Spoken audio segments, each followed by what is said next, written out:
Ladies and gentlemen, we have just witnessed a watershed moment in the history of financial technology. For the first time, one chamber of the United States Congress has passed a comprehensive regulatory framework specifically designed for digital assets. On Wednesday, the U.S. House of Representatives voted to pass the Financial Innovation and Technology for the 21st Century Act, commonly known as FIT21. The final tally was a stunning 279 to 136. This wasn't just a party line vote. It was a resounding bipartisan statement that the status quo of regulation by enforcement is no longer tenable.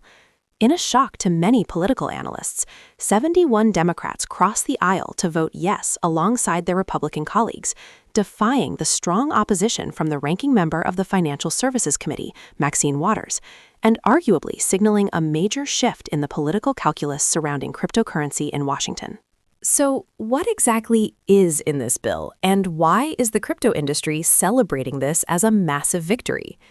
At its core, FIT21 seeks to solve the most persistent headache in the American crypto industry, the jurisdictional turf war between the Securities and Exchange Commission, SEC, and the Commodity Futures Trading Commission, CFTC.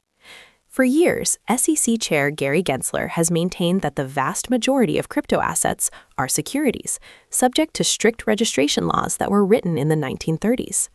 The industry has argued that these laws simply do not fit decentralized networks. FIT21 creates a specific test to determine whether an asset is a security or a commodity.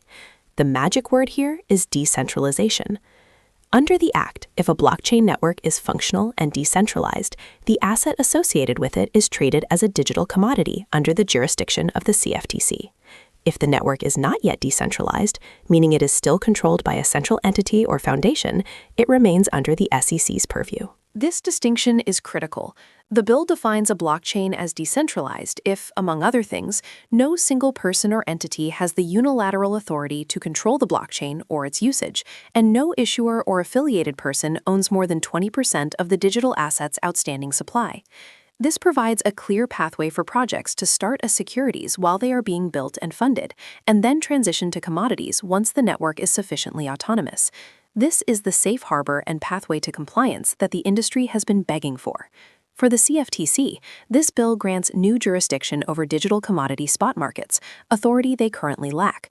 For the SEC, it retains their authority over initial fundraising and centralized projects, but significantly curbs their ability to classify established cryptocurrencies as securities purely based on the Howey test. Let's talk about the political implications because they are fascinating. The vote exposed a deep fracture within the Democratic Party regarding financial innovation. Former House Speaker Nancy Pelosi voted in favor of the bill, a move that provides significant cover for other Democrats. This revolt comes despite a statement from the White House earlier in the day. President Biden's administration released a policy statement expressing opposition to the bill, citing that it lacks sufficient consumer protections. But notably, they stopped short of threatening a veto. This nuance is crucial. It suggests that while the administration is not ready to champion crypto, they are realizing that being openly hostile to the industry carries political risk, especially in an election year where millions of Americans own digital assets. However, we must temper this excitement with reality. Passing the House is only half the battle, and arguably the easier half. The bill now heads to the Senate, which has historically been a graveyard for crypto legislation. Senate Banking Committee Chairman Sherrod Brown has been a vocal skeptic of the industry, and there is currently no companion bill in the Senate. The legislative calendar is tight, and the appetite to move this quickly in the upper chamber is uncertain. Yet, the overwhelming margin of victory in the House puts immense pressure on the Senate to act. It signals that there is broad consensus that the current regulatory void is dangerous for consumers and stifling for American innovation. Even if FIT21 doesn't become law this year, the framework it establishes, specifically the definition of decentralization and the split jurisdiction between the SEC and CFTC, will likely serve as the blueprint for all future legislation. The conversation has shifted from should we ban crypto to how do we regulate it responsibly, and that in itself is a victory. So, what is the verdict for 2026? PwC's outlook is cautiously optimistic, but undeniably stern. They predict that by 2026, the cost of compliance will be one of the largest line items for any crypto business. This will likely lead to consolidation. However, the flip side is legitimacy. With these frameworks in place, the massive institutional capital that has been sitting on the sidelines will finally have the regulatory clarity they need to enter the market at scale. In conclusion, the PwC report is a wake-up call. The infrastructure is being built, the laws are being written, and the deadline is approaching.